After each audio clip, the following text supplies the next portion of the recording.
अच्छा बेटा, अब तक हम फॉर्मेट के हवाले से 11 लेक्चर पढ़ चुके हैं। उन 11 लेक्चर्स में फॉर्मेट के हवाले से, इनकम टैक्स का न्यूमेरिकल के फॉर्मेट के हवाले से हम जो 11 लेक्चर पढ़ चुके हैं, उन 11 लेक्चर्स में हम अब तक इनकम फ्रॉम सैलरी में हमने basic salary, bonus, commission, overseas allowance, cash, cost of living allowance, D N S allowance और उसके बाद accommodation, conveyance, medical, loan to employee, entertainment, special allowance, special additional allowance, provident fund, pension, gratuity fund, और फिर fully taxable और partially taxable items discuss की और fully exempted items को discuss किया। इनकम फ्रॉम सैलरी कंप्लीट करने के बाद प्रीवियस जो 2 लेक्चर्स हैं, लेक्चर नंबर 10 और लेक्चर नंबर 11, इसमें हमने इनकम फ्रॉम प्रॉपर्टी को डिस्कस किया। इनकम फ्रॉम प्रॉपर्टी सेक्शन 15 को डिस्कस किया और मैंने आपको बताया कि इनकम फ्रॉम प्रॉपर्टी जो है, इसका मतलब होता है मेनली कि वो जो रेंटल इनकम आती है, जो आप अपनी प्रॉपर्टी, अपना ऑफिस, अपनी बिल्डिंग किसी को किराए पर दे देते हैं, रेंट पर दे देते हैं, तो जो मेन इंटीग्रल पार्ट है ना आपकी इनकम फ्रॉम प्रॉपर्टी का, वो रेंटल इनकम है, रेंटल इनकम फ्रॉम प्रॉपर्टी। तो हमने इनकम फ्रॉम प्रॉपर्टी को लेक्चर नंबर 10 और लेक्चर नंबर 11 में कंप्लीट किया। पहले दिन हमने इनकम फ्रॉम प्रॉपर्टी को डिस्कस किया जी, उसकी इनकम फ्रॉम प्रॉपर्टी में कौन कौन सी इनकम शामिल है। तो मैंने बताया 5 तरह की इनकम शामिल है। First one is rental income, second one is 1/10 of unadjustable advance, third मैंने बताया जी burden of landlord borne by the tenant, expenses of landlord borne by the tenant. फिर फोर्थ आपको बेटा बताई signing amount received which is non refundable, non adjustable.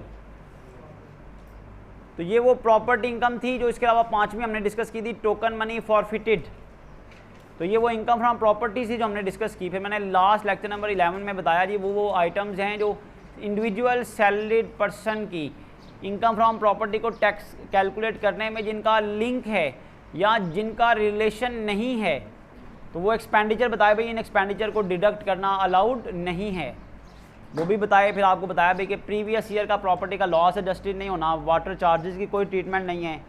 इस तरह आप प्रीवियस लेक्चर वॉच करेंगे तो आपको इनकम फ्रॉम प्रॉपर्टी की सारी डिटेल बड़ी आसानी से मिल जाएगी। तो मैंने बताया था जैसे जैसे हम फॉर्मेट न्यूमेरिकल का पोर्शन पढ़ते जाएंगे, वैसे वैसे साथ साथ हम जो है वो थ्योरेटिकल क्वेश्चन जो साथ साथ कवर होंगे ना, वो भी क्लियर करते जाएंगे। अब तक हम 2 क्वेश्चन क्लियर कर चुके हैं, एक परकोजेट्स एंजॉयड बाय सैलरीड इंडिविजुअल और एक प्रोविडेंट फंड और उसकी टाइप्स। अब हम डिस्कस करने जा रहे हैं जी आपके आउटलाइन के मुताबिक क्वेश्चन नंबर 8 है, सॉरी 8 नहीं है 9 है। What do you mean by rent chargeable to tax RCT। अगर आप फॉर्मेट ओपन करें ना अपने अपने रजिस्टर्स, जो मैंने आपको लास्ट लेक्चर तक जो आपको इनकम फ्रॉम प्रॉपर्टी का पोर्शन पढ़ाया हुआ है, तो वहाँ मैंने बताया था रेंट चार्जेबल टू टैक्स, देखें ना इस तरह कैलकुलेट होना है। ये क्वेश्चन का फर्स्ट पार्ट है, what do you mean by rent chargeable to tax. Second part है जी list down the income from property exempt from tax. List बताएं इनकम फ्रॉम प्रॉपर्टी की जो कि टैक्स से एग्जैम्प्ट है, जिस पर कोई टैक्स नहीं है। एंड तीसरा हिस्सा list down the income from property not taxable under section 15। वो इनकम फ्रॉम प्रॉपर्टी जो पढ़ने में देखने में तो इनकम फ्रॉम प्रॉपर्टी लगती है, लेकिन वो सेक्शन 15 के मुताबिक टैक्सेबल नहीं है। सेक्शन 15 क्या है? वही इनकम फ्रॉम प्रॉपर्टी जो आप पढ़ते होते हैं। सेक्शन 15 वही इनकम फ्रॉम प्रॉपर्टी जो अभी आपने रिसेंट चैप्टर्स में लेक्चर्स में पढ़ी है, लेक्चर नंबर 10 और लेक्चर नंबर 11 में। अब सबसे पहला पोर्शन है रेंट चार्जेबल टू टैक्स निकालना। अगर आपने फॉर्मेट का लेक्चर नंबर 10 और 11 सुना हो अच्छी तरह से, उसे पढ़ा हो, याद कर लिया हो, तो आपके लिए पहला पोर्शन करना कोई मुश्किल नहीं है। रेंट चार्जेबल टू टैक्स किसके इक्वल है? अभी मैंने बताया 5 चीज़ें रेंट चार्जेबल टू टैक्स में आती हैं। सबसे पहले rental income from property, second one उसमें ऐड होता है 1/10 of unadjustable advance, third one token money forfeited, fourth one burden और expenses of landlord borne by the tenant, और फिफ्थ वन है जी signing amount received which is non refundable, non adjustable. ये income from property थी जो हमने discuss की। पहला पोर्शन आपके क्वेश्चन का यही है, what do you mean by rent chargeable to tax. अगर आपने फॉर्मेट बनाए हो फिर भी आपके लिए करना कोई मुश्किल नहीं है। निकालें ज़रा फॉर्मेट अपना अपना, शाबाश।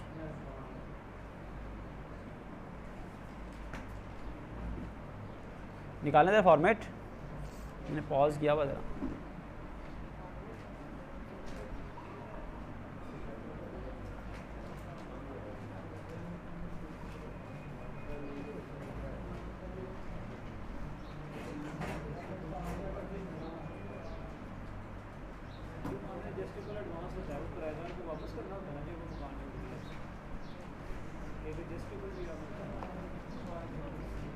नहीं समझ आई क्या कह रहे हैं?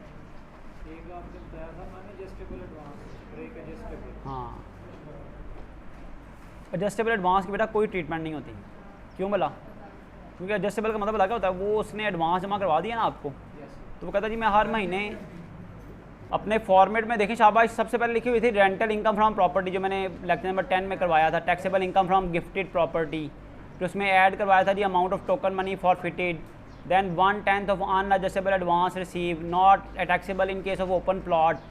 फिर बताया आपको burden of landlord paid by the tenant, municipal taxes, repair charges, property tax। फिर पांचवा और आखिरी बताया भाई कि आपको receive signing amount which is non adjustable and non refundable, इन सब को ऐड किया जाता है तो इनकम फ्रॉम प्रॉपर्टी आ जाती है। फिर मैंने आपको फॉर्मेट में ये भी लिखवाया कि भाई इनकम फ्रॉम प्रॉपर्टी जो है ना, वो अगर कोई आपकी प्रॉपर्टी नंबर 2 हो, कोई इसके अलावा प्रॉपर्टी हो, तो उसको भी आपने साथ एडजस्ट कर लेना है। अब ये थ्योरेटिकली क्वेश्चन कैसे अटेम्प्ट करना है, वो क्वेश्चन जो आपके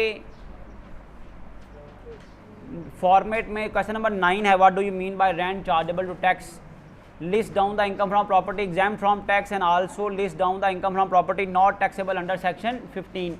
ये हमने करना कैसे है, अब इसे थ्योरेटिकली कैसे लिखना है, अब हमने इसकी तरफ आ रहे हैं अब हम। तो अब आप बुक के पेज नंबर आ जाएं बेटा, पेज नंबर 137 पर इनकम फ्रॉम प्रॉपर्टी का चैप्टर है, चैप्टर नंबर 5 सेक्शन 15। थ्योरेटिकली कैसे करना है, तो मैंने बताया एक पोर्शन तो ऑलरेडी हुआ हुआ है आपका। कौन सा वाला बोला? पहला portion, rent chargeable to tax, हो गया कि नहीं? अभी मैंने बताया रेंट चार्जेबल टू टैक्स में 5 चीज़ें आती हैं जो आपने फॉर्मेट में भी पढ़ी हैं। सबसे पहले प्रॉपर्टी की डेफिनेशन यहाँ पर देखते हैं क्या लिखी हुई है। द रेंट रिसीव, क्योंकि इनकम फ्रॉम प्रॉपर्टी का आपने लॉन्ग क्वेश्चन लिखना है थ्योरेटिकल, तो आपने इसका पहला इंट्रोडक्शन देना है। द रेंट रिसीव्ड और रिसीवेबल बाय अ पर्सन, ये भी मैंने बताया था कि जो रेंट प्रॉपर्टीज़ की इनकम का मतलब है जो प्रॉपर्टी से आपको रेंट मिलता है। द रेंट रिसीव्ड और receivable by a person for the tax year is the second source of income and is chargeable under the head income from property other than the rent which is exempt from tax. वो rents जो exempt होते हैं, जैसे agriculture land का rent exempt होता है, जो ज़मीन एग्रीकल्चर पर्पज़ के लिए यूज़ होती है। इमीडिएट विसिनिटी, जो डेवलिंग हाउस के तौर पर एग्रीकल्चर के साथ एसोसिएटेड होती है ना लैंड, उसका जो रेंट मिलता है वो फुली एग्जाम्प्ट होता है। अदरवाइज जितनी भी प्रॉपर्टीज आपकी हों आप उन्हें रेंट पर दे दें तो जितना रेंट आपको मिलेगा that is income from property. ये लिखा हुआ यहाँ पर।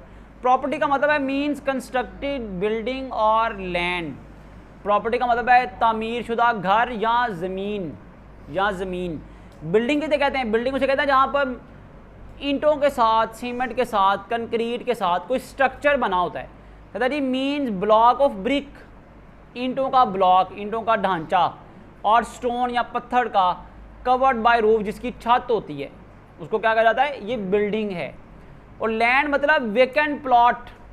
लैंड का मतलब क्या होता है? वेकेंट, खुला plot. Use for erecting temporary huts और फॉर स्टोरिंग मटीरियल, जो आम तौर पर इस्तेमाल किया जाता है।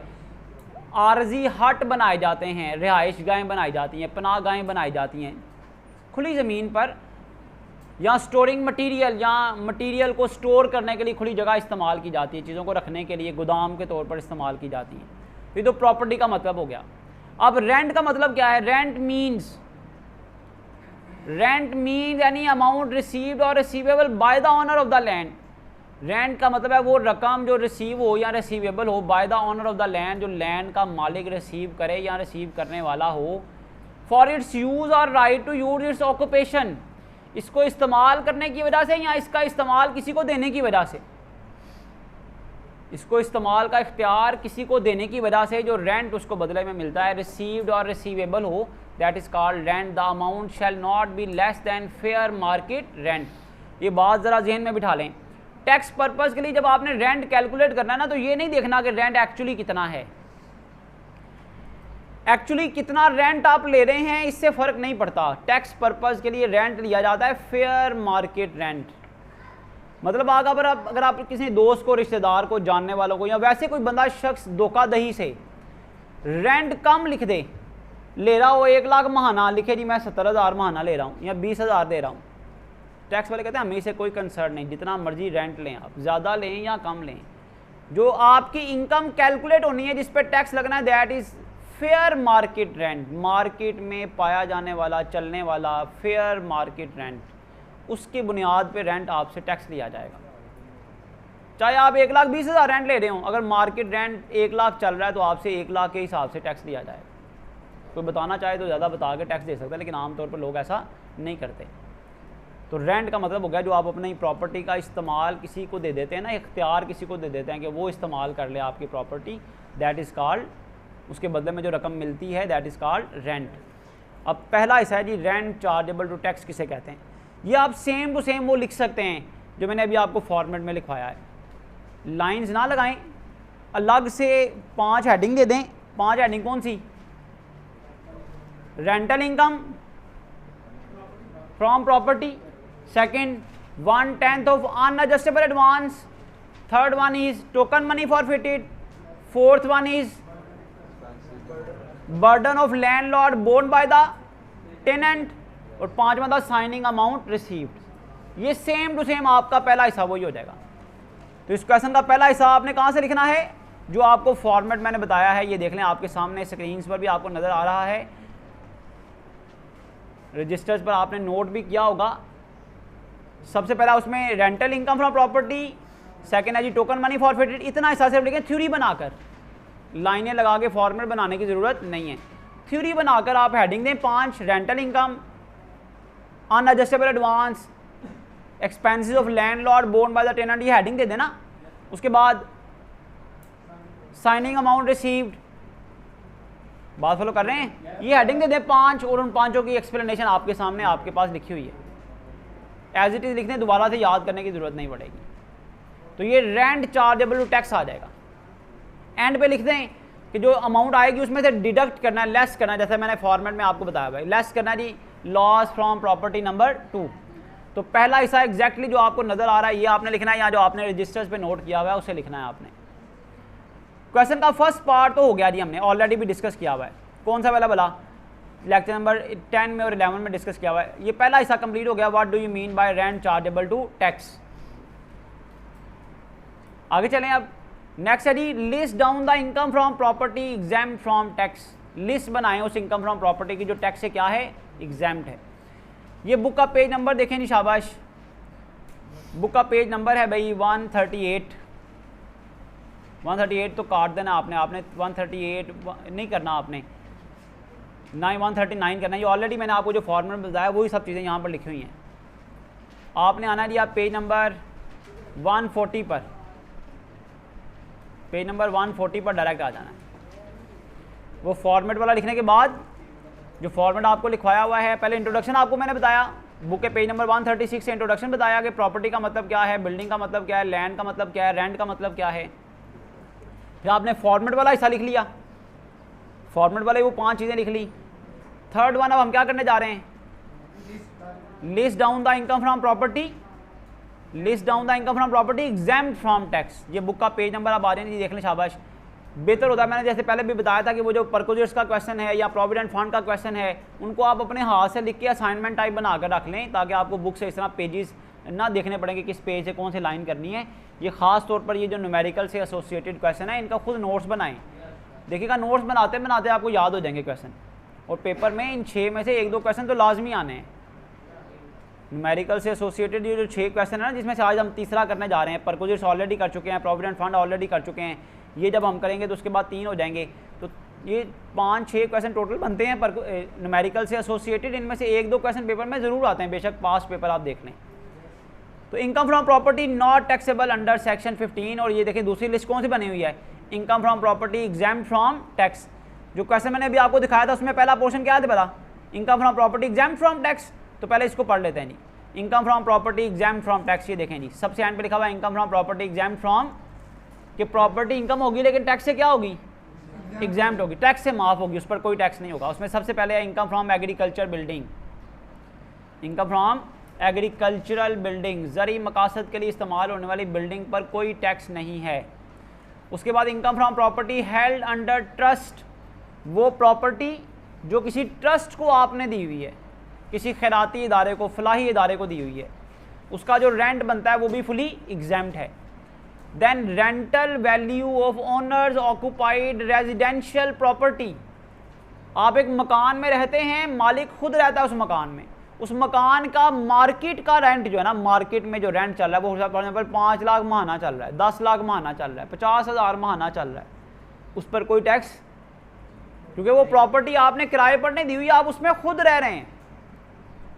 जिस प्रॉपर्टी पर आप खुद रह रहे हो वो फ़ायदा तो हो रहा होता है आपको, कि आपको किराया नहीं देना पड़ रहा होता, लेकिन आप ये नहीं कह सकते वो हमें इनकम हो रही है और हम उस पर टैक्स देंगे, ऐसा नहीं है।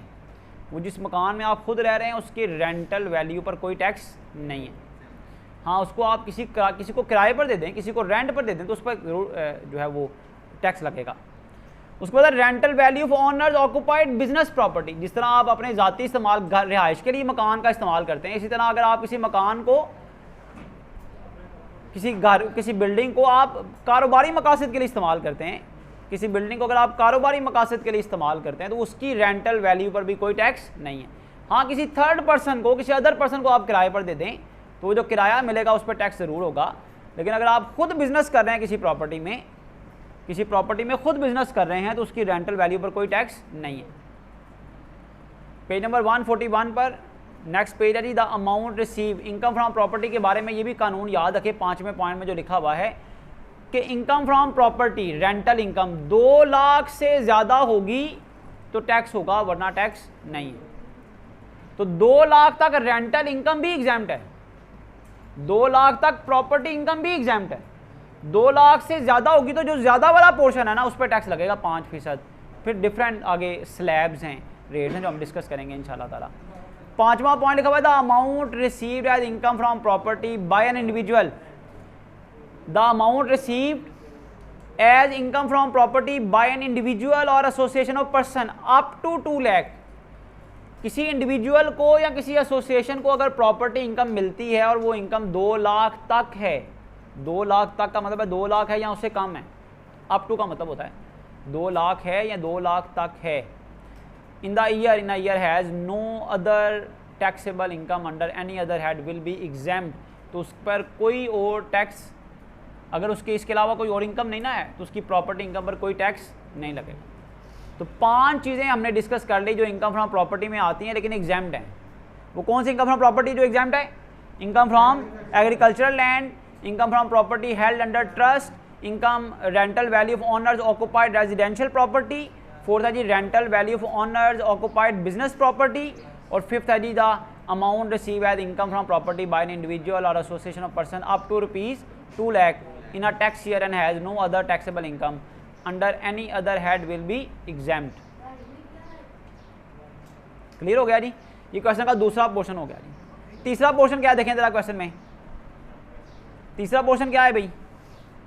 फॉर्मेट में देखें ना बेटा, आउटलाइन में देखें। तीसरा पोर्शन है list down the income from property not taxable under section 15, जो सेक्शन 15 में नहीं आती। देखने में इनकम फ्रॉम प्रॉपर्टी है, पढ़ने में इनकम फ्रॉम प्रॉपर्टी है, लेकिन सेक्शन 15 के मुताबिक टैक्सेबल नहीं है, सेक्शन 15 के मुताबिक टैक्सेबल नहीं है। ये आ रही बुक का पेज नंबर 140, ये देखें लिस्ट दी हुई है आपको, 5 पॉइंट ये दिए हमें। कितना आसान है क्वेश्चन याद करना ये वाला। इनकम फ्रॉम प्रॉपर्टी है लेकिन टैक्सेबल नहीं है सेक्शन 15 में, किसी और सेक्शन में टैक्सेबल है, यहाँ पर टैक्सेबल नहीं है, सेक्शन 15 में टैक्सेबल नहीं है। वो कौन सी है बेटा? Rental income from following properties are not taxable under section 15 rather treated under section 39 and income from other sources. सबसे पहले जी ग्राउंड रेंट। ग्राउंड रेंट क्या होता है ये बात आपको समझना है। होता क्या है, मैंने किसी को अपना प्लॉट किराए पर दे दिया। वो किराया लेना मुख्तलिफ क्या है, मैंने उसे कहा जी तुम मकान मेरा प्लॉट ले लो, मुझे 20 लाख रुपया दे दो। वो क्या कहता जी मैंने प्लॉट ये 20 लाख देकर 10 साल के लिए ले लिया, 20 साल के लिए 20 लाख देकर 10 लाख का प्लॉट 10 साल के लिए प्लॉट ले लिया। अब होगा क्या, ये है लीज, हमने उससे 20 लाख लिया और 10 साल के लिए प्लॉट दे दिया। वो क्या करेगा, तय ये होता है भाई मैं इस प्लॉट पर बिल्डिंग बनाऊंगा, 10 साल उसमें रहूंगा या उसको बिजनेस पर्पस के लिए इस्तेमाल करूंगा और 10 साल बाद ये मैं बिल्डिंग भी आपके हवाले करके चला जाऊंगा। प्लॉट की वैल्यू करोड़ों में होती है, उसका किराया ज़्यादा बनता है। हम मुझे कहते हैं भाई 20 लाख दे दो बस। वो कहता है जी मैं इस पर प्रॉपर्टी इस पर बिल्डिंग बनाऊंगा अपने पैसों की, उसमें बिजनेस करूंगा 10 साल, 10 साल बाद मैं यहाँ से वापस चला जाऊंगा बगैर बिल्डिंग साथ लिए। दिस इज वो जो आपने 20 लाख लिया ना, that is called ground rent, that is called ground rent. वो ग्राउंड रेंट टैक्सेबल तो होता है लेकिन इनकम फ्रॉम प्रॉपर्टी में नहीं, इनकम फ्रॉम अदर सोर्सेज में। तो ये लिखा हुआ है एग्जाम नहीं है, सेक्शन 15 में नहीं आना। वो सेक्शन 15 जिसे अभी आपने अभी कंप्लीट किया ना उसमें नहीं आएगा। ये किस में आएगा, income from other sources section 39, capital gain का सेक्शन 37 है, अदर सोर्सेज का सेक्शन 39 है। ग्राउंड रेंट की समझ आ गई है, आगे चलेंगे। Rental income from building kept on lease together with plant and machinery. देखें आप किसी को बिल्डिंग किराए पर देना, उसका जो किराया मिलता है वो तो टैक्सेबल है, लेकिन अगर आपने अपनी फैक्ट्री किराए पर दे दी है, फैक्ट्री मतलब जिसमें प्लांट भी लगा हुआ था मशीनरी भी लगी हुई थी। अक्सर फार्मास्यूटिकल कंपनीज ऐसी हैं या अक्सर बिजनेसेस ऐसे हैं जब बिजनेस मालिक समझता है ना उससे बिजनेस नहीं चल रहा, उससे फैक्ट्री नहीं चल रही, वो फैक्ट्री किराए पर दे देता है, जिसमें उस ज़मीन का किराया उस बिल्डिंग का किराया भी शामिल होता है और मशीनरी का किराया भी शामिल होता है। अगर आप कोई टेक्सटाइल मिल चला रहे हैं, आप देख रहे हैं भाई आपको कॉन्टिन्यूस लॉस हो रहा है, आप उसको रोक देते हैं बिजनेस को। आप किसी और स्पेशलिस्ट को, बंदा आता कहता है जी मुझे अपनी फैक्ट्री दे दो, बिल्डिंग का किराया बनता है मिसाल के तौर पर 1 लाख रुपए महाना, वो कहता है जी मैं आपको 3 लाख रुपए महाना दूंगा, मुझे पूरी की पूरी फैक्ट्री दे दो किराए पर। पूरी की पूरी फैक्ट्री का मतलब है उसमें प्लांट मशीनरी फर्नीचर दफ्तर हर चीज़ समेत वो फैक्ट्री किराए पर ले लेता है, 3 लाख महाना दे देता है। फैक्ट्री किराए पर दे देना प्लांट एंड मशीनरी के साथ, जो किराया मिलेगा वो इनकम फ्रॉम प्रॉपर्टी में टैक्सेबल नहीं है इनकम है और टैक्सेबल भी है, लेकिन किसमें, अदर सोर्सेज में। इनकम फ्रॉम प्रॉपर्टी में टैक्सेबल नहीं। समझ आ गई बात। Third, income from property derive by sub letting a building or a land by a tenant. मेरी बात जरा सुने ध्यान से, मैं एक किराएदार हूँ। कौन हूँ मैं? इस जगह का साथ वाला पोर्शन ना खुद एक किराएदार हूँ, मैं खुद एक किराएदार हूँ, प्रॉपर्टी का मालिक नहीं हूँ, खुद एक किराएदार हूँ। मैंने इस प्रॉपर्टी का साथ वाला पोर्शन किसी तीसरे बंदे को कहा तुम आगे किराए पर ले लो, मुझे किराया देते जाना। जैसे मार्केट में दुकानें देखते हैं ना, आप दुकानों के आगे स्टॉल वाले होते हैं, ये स्टॉल वाले किराया दुकानदार को देते हैं, चाहे वो मालिक हो या किराएदार हो। इसे कहते हैं सब लेट करना, सब लीज कर देना, कि किरायादार ने प्रॉपर्टी का कुछ हिस्सा फर्दर रेंट आउट कर दिया है। तो ये मार्केट में जो शॉप्स होती हैं, ये शॉप वाले खुद किराएदार होते हैं, लेकिन ये खुद किराया वसूल भी कर रहे होते हैं। किसे ले रहे होते हैं? ये जो स्टॉल वालों से किराया ले रहे होते हैं। बेटा ये जो किराया मिल रहा है तो प्रॉपर्टी का किराया, जगह का किराया, लेकिन ये टैक्सेबल अंडर सेक्शन 15 नहीं है। ये अंडर सेक्शन 15 टैक्सेबल, ये अदर सोर्सेज में टैक्सेबल। वो जो आप लेट आउट कर देते हैं ना, सब लेट कर देना, सब लीज कर देना, ये उसमें टैक्सेबल नहीं है। इनकम फ्रॉम प्रॉपर्टी सेक्शन 15 में टैक्सेबल नहीं है। समझ आ रही पॉइंट की? पहला पॉइंट है ग्राउंड रेंट, दूसरा पॉइंट क्या है? Income from building kept on lease together with plant and machinery. तीसरा पॉइंट है rental income by sub letting a building or a land by tenant. Fourth point है बेटा mining right and royalty.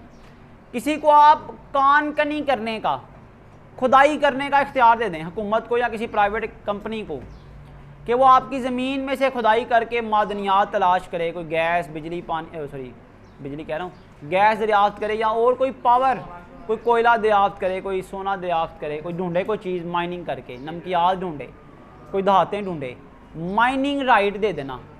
Mining right देंगे तो आप किराया लेंगे, आप उसकी रॉयल्टी लेंगे, उसका पैसा लेंगे कि भाई अगर मेरी ज़मीन की आपने खुदाई करके इसमें से कोई चीज़ सर्च करनी है तो मुझे उसके इतने पैसे दें। That is income but not taxable under section 15। वो कहाँ टैक्सेबल होना है?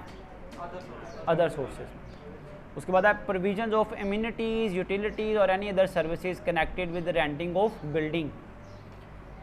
अक्सर आप चले जाएं प्लाजाज में, ख़ास तौर पर वो दुकानदार को कहते हैं भाई हर महीने आपने 40,000 रुपया किराया देना है, इसमें बिजली का बिल भी शामिल है, इसमें सफाई के पैसे भी शामिल हैं, इसमें सिक्योरिटी के एक्सपेंस भी शामिल हैं, आपने हर महीने 40,000 देना है। किराया लेते हैं लोगों से, उसमें सारी उसके साथ दी गई सहूलतों के पैसे भी शामिल होते हैं।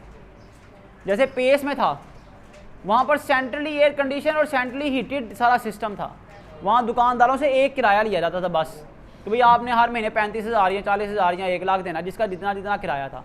सेपरेटली बिजली के बिल नहीं देने, सफाई के पैसे नहीं देने, आपने सिक्योरिटी के पैसे नहीं देने।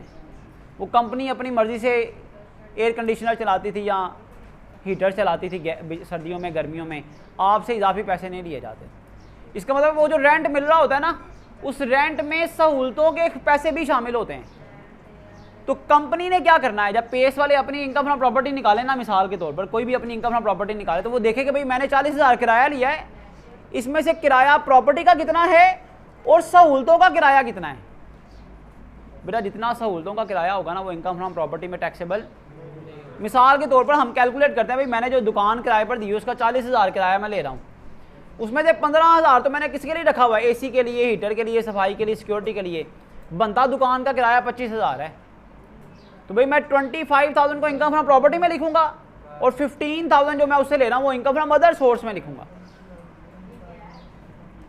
तो अगर आप अपनी प्रॉपर्टी किराए पर देते हैं और उस किराए में आप उस प्रॉपर्टी के साथ एसोसिएटेड जो सहूलतें, जो इम्यूनिटीज़, यूटिलिटीज़ होती हैं उसके भी रेंट ले रहे होते हैं, तो आपने उसको 2 हिस्सों में डिवाइड करना है। जो प्रॉपर्टी का किराया होगा वो तो इनकम फ्रॉम प्रॉपर्टी सेक्शन 15 में लिखा जाएगा, लेकिन जो इम्यूनिटीज़ और यूटिलिटीज़ का सहूलतों का किराया होगा वो इनकम फ्रॉम अदर सोर्स में लिखा जाएगा और वहाँ पर टैक्सेबल होगा। तो यहाँ पर इस क्वेश्चन के 3 पोर्शन कंप्लीट हो गए। पहला तो इंट्रोडक्शन था ना, दूसरा था आपने फॉर्मेट से करना है, क्या बोला, रेंट चार्जेबल टैक्स, दूसरा हिस्सा एग्जैम्प्ट फ्रॉम टैक्स, फिर तीसरा हिस्सा income from property not taxable under section 15। Question की ज़्यादा लेंथ नहीं बनेगी, ये 1.5-2 पेजेस पे एक शीट पे आसानी से आ जाएगा। फिर आपने करना क्या है, जो फॉर्मेट में कल मैंने नोट्स लिखवाए थे ना इनकम फ्रॉम प्रॉपर्टी से रिलेटेड, इनकम फ्रॉम प्रॉपर्टी से रिलेटेड जो नोट्स लिखवाए थे वो आपने एंड पर लिख देना। इस तरह ये आपका पूरा क्वेश्चन कंपाइल हो जाएगा और ये विद इन 20-25 मिनट्स में पेपर में अटैम्प्ट हो जाएगा। ये 5-5 लाइनें लिखनी है आपने, जस्ट 5 लाइनें हैं income from property rent chargeable to tax की, 5 लाइनें income from property exempt from tax, 5 लाइनें income from property not taxable under section 15 और 5-7 लाइनें उन नोट्स की हैं जो मैंने कल लेक्चर नंबर 11 में आपको लिखवाए थे। आप उसको सर्च भी कर सकते हैं, मैं आपको फॉर्मेट में दिखा भी देता हूँ, जो कंप्यूटर कॉपी मेरे पास है उसमें दिखा भी देता हूँ।